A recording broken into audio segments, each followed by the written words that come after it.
Muito obrigada, doutor Fernando. A gente vai ter que estudar aí mais umas 2, 3 vezes a sua apresentação, porque ela tem muito conteúdo, não uma comissão, mas o meu gabinete vai apresentar uma denúncia sobre tudo isso na PGR, no Ministério Público, na Polícia Federal, para que a gente possa ter respostas de tudo isso. Me fez eu me lembrar, quando o ministro Ricardo Salles tomou posse, ele congelou por 90 dias os repasses às ONGs, né, porque era algo que corria muito solto, e ele queria reanalisar tudo isso. Isso foi reavaliado. As ONGs, depois de algum tempo, voltaram a ter os seus repasses. Eu conversei com pessoas ligadas ao Tribunal de Contas da União, que, interessantemente, diziam que os repasses eles eram autorizados pelo Tribunal de Contas da União. Mas o que era interessante era o seguinte, por isso que eu perguntei para o senhor, os valores que vinham, normalmente, eles não eram aplicados na atividade fim.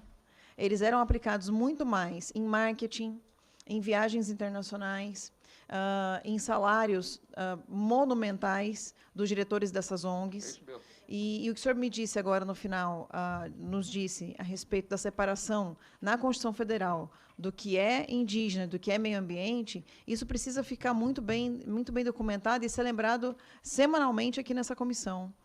Porque a verdade é que eles usam os povos indígenas para poder opinar sobre o meio ambiente. Para mim, está muito claro o porquê da perseguição ao ministro Ricardo Salles.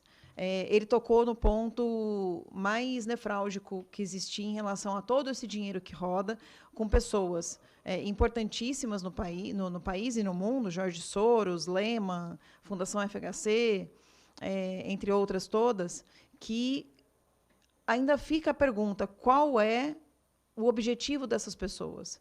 Qual é o real interesse dessas pessoas? Será que, eventualmente, os garimpos ilegais, o deflorestamento ilegal, né, as derrubadas ilegais, será que tudo isso não está alinhado? Será que o Brasil não tem, ou não deveria ter, o poder da nossa soberania?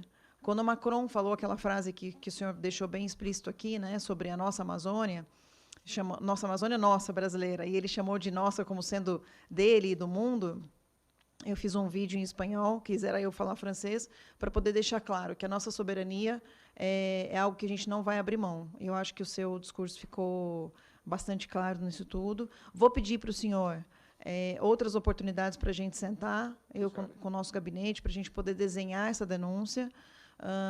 Vamos chamar, eventualmente, essas ONGs citadas aqui.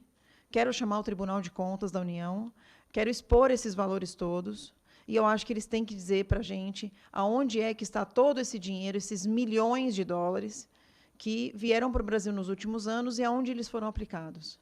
Né? Porque o IDH dos 23 milhões de habitantes da região amazônica continua sendo um dos IDHs piores do mundo, o pior do Brasil e um dos piores do mundo.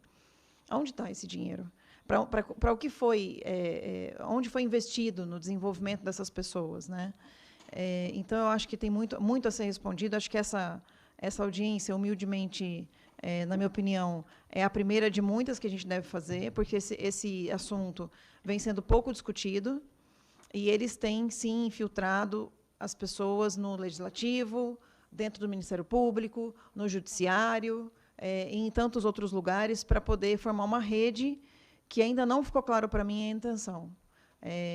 A gente tem que ter cuidado com o que pensa, né? Eu quero ser bastante cautelosa nessa questão da intenção final deles.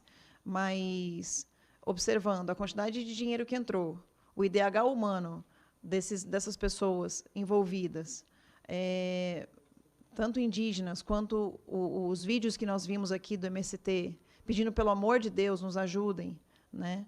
E o histórico, professor, e demais pessoas aí que estão online conosco, o histórico que nós temos no Brasil de pessoas que não foram assentadas nos 13 anos do governo do PT, simplesmente com um objetivo, continuar escravizando essas pessoas. Então, você tem aí a sua terra, mas você não tem a posse dela. A terra não é sua. Então, você precisa continuar votando no PT, votando na esquerda, para você poder ter usufruto da terra, mas a terra não é sua. Isso é uma forma de escravidão. E isso a gente não vai aceitar, não vamos nos calar. E eu tenho a felicidade de dizer que o governo Bolsonaro tem feito a entrega do título individual dessas terras, e a gente tem visto o brilho dos olhos das pessoas ao saber que vão poder ter acesso a crédito, que vão poder ter uma terra para chamar de sua, né, para poder desenvolver nela o que bem entender. E ter, de fato, a sua independência econômica, financeira, a sua dignidade, o princípio da dignidade humana. E vendo tudo isso, eu me pergunto até onde estão os deputados que defendem o outro lado, porque fica realmente muito difícil, depois de escutar a palestra dos senhores todos, refutar esse pensamento. Mas eu convido os colegas deputados a fazermos outras audiências, todos eles foram outras audiências em que a gente possa discutir mais